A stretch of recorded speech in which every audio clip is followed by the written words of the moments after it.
Hi all, welcome to Ankit Chaudhary education. And आज की class में हम डिस्कस करने वाले हैं 10.3 में यूज़ होने वाले जितने भी पॉसिबल फॉर्मूले होंगे। तो पिछली क्लास में हमने एक फॉर्मूला देख लिया था जहां पे हमने जनरल इक्वेशन ऑफ लाइन की मदद से स्लोप इंटरसेप्ट को कन्वर्ट करके देखा था। अब हम आज की क्लास में इंटरसेप्ट फॉर्म समझेंगे, राइट। तो टॉपिक है intercept form.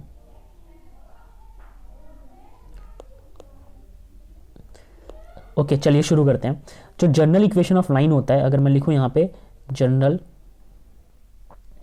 Equation of line,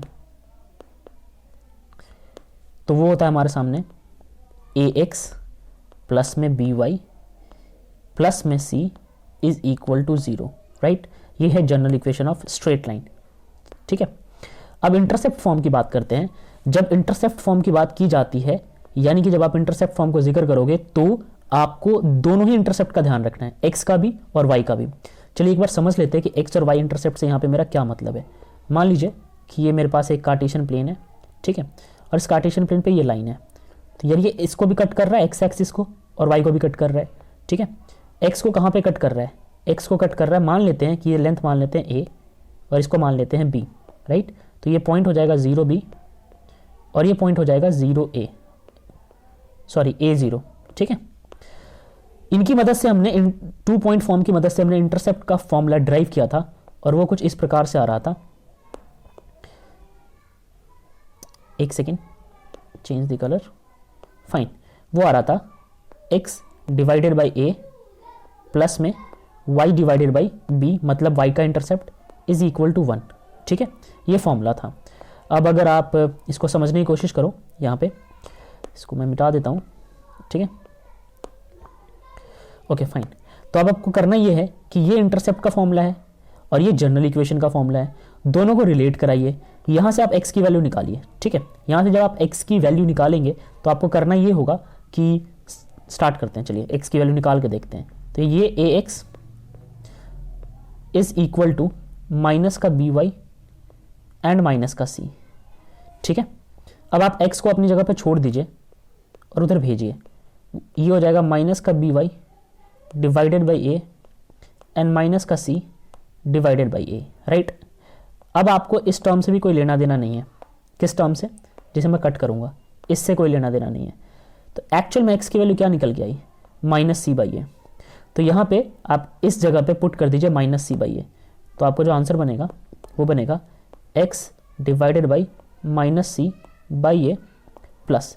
इसी तरीके से अगर आप वाई निकालेंगे ना, मतलब बी निकालेंगे, बी निकालने की कोशिश करेंगे यहाँ से, ठीक है, तो वो निकल के आएगा माइनस सी बाई बी, ठीक है। जैसे ये आ रहा था माइनस सी बाई ए, तो यहाँ पे आएगा बी की जगह पे माइनस सी बाई बी।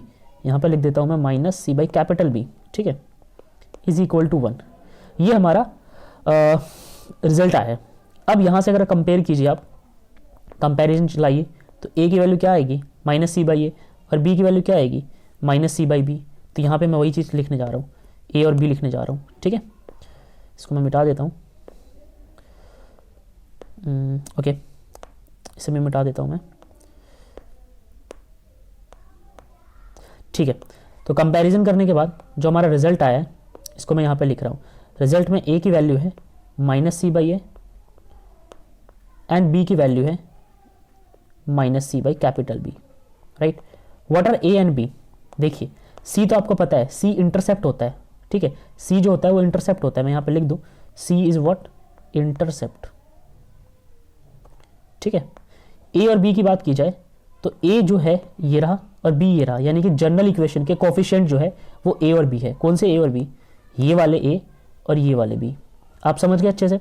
ये इंटरसेप्ट फॉर्म था, ठीक है। इंटरसेप्ट फॉर्म मतलब जनरल इक्वेशन से आपने इंटरसेप्ट फॉर्म में कन्वर्ट किया। ये जनरल इक्वेशन, ये intercept form.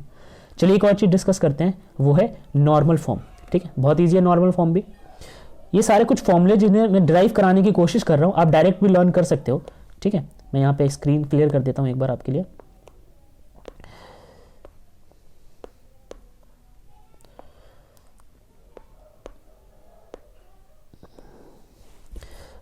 Just wait for on, fine।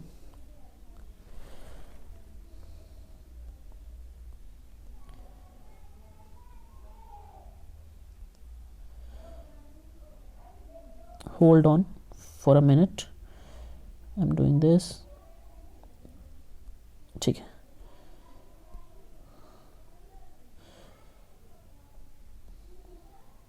चलिए अब हम डिस्कस करेंगे नॉर्मल फॉर्म को, ठीक है, नॉर्मल फॉर्म। अब देखिए नॉर्मल फॉर्म क्या है।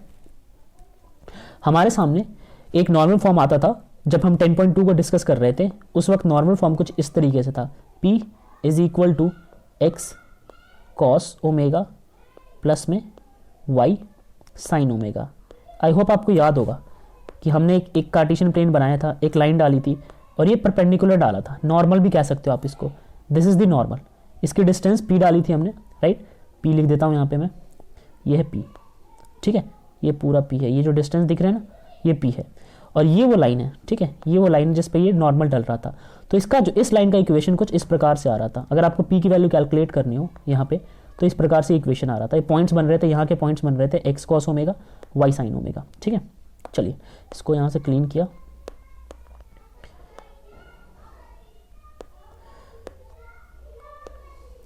अब बताइए मुझे कि आपको जनरल इक्वेशन ऑफ लाइन पता है और आपको मालूम है कि यहाँ पे हम वही डिस्कस कर रहे हैं जनरल इक्वेशन, तो उसको भी लिख लेते हैं यहाँ पे जनरल इक्वेशन।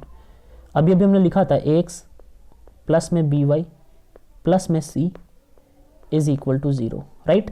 अब कंपैरिजन कीजिए। जब आप कंपैरिजन करेंगे तो सबसे पहले c को उस तरफ भेज दीजिए, ठीक है।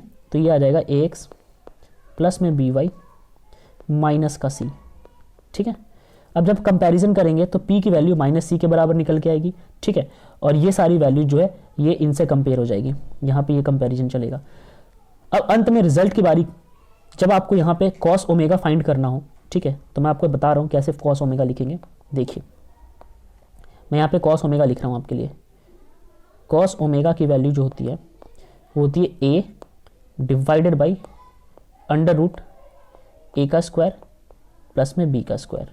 समझ गए बात, ठीक है। देखिए cos ओमेगा किससे कंपेयर होगा, इस वाले से होगा। x जो है x से कंपेयर करोगे, x कंपेयर हो गया तो फिर एक यहाँ पे क्या आ गया cos ओमेगा।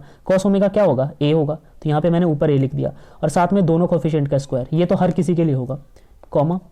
अगर आपको साइन ओमेगा निकालना हो, ठीक है, साइन ओमेगा, तो साइन ओमेगा बहुत ईजी है। यहाँ से कंपेरिजन कीजिए, y को कंपेरिजन कीजिए, ठीक है। तो साइन ओमेगा केस में b आएगा, ठीक है। यहाँ पे मैं लिखता हूँ b divided by under root of again a का स्क्वायर प्लस में b का स्क्वायर, ठीक है। अब बारी है c निकालने की, मतलब अब बारी है p को निकालने की। p निकालते हैं, चलिए वैल्यू ऑफ p फाइंड करते हैं, ठीक है। ओके, जब p की बारी आएगी तो p किससे कंपेयर होगा, p कंपेयर होगा इससे c से, ठीक है। p कंपेयर होगा c से, तो p के केस में आ जाएगा c, यहाँ पे लिखता हूँ मैं c divided by under root of वही a स्क्वायर प्लस में b स्क्वायर, ठीक है। तो ये हमारे नॉर्मल फॉर्म्स थे, ये था नॉर्मल फॉर्म। उसको आपने जनरल इक्वेशन में कन्वर्ट करके कॉस साइन की वैल्यूज निकाल ली, राइट। तो ये हमारे पास कुछ टर्म्स थे जहाँ पे आपने कॉस निकाला, साइन निकाला और p निकाला। तो कल को अगर आपके पास नॉर्मल फॉर्म दिया हो, ठीक है, और आपसे p की वैल्यू पूछी हो, इस p की वैल्यू पूछी हो, तो आप आराम से निकाल लेंगे जनरल फॉर्म की मदद से, ठीक है। जनरल फॉर्म की इक्वेशन गिवन हो और नॉर्मल फॉर्म का p निकालना हो तो आप इजीली निकाल लेंगे। बस a और b के वैल्यूज तो चाहिए जो कि कोफिशिएंट है इस जनरल इक्वेशन का, राइट। तो इस एक्सरसाइज में मोस्टली हम जनरल इक्वेशन डिस्कस कर रहे हैं। ये है आपका जनरल इक्वेशन। आई होप ये चीज़ समझ गए होंगे। अब हम इसके बाद कुछ क्वेश्चंस डिस्कस करने वाले हैं। तब तक के लिए ऑल द बेस्ट।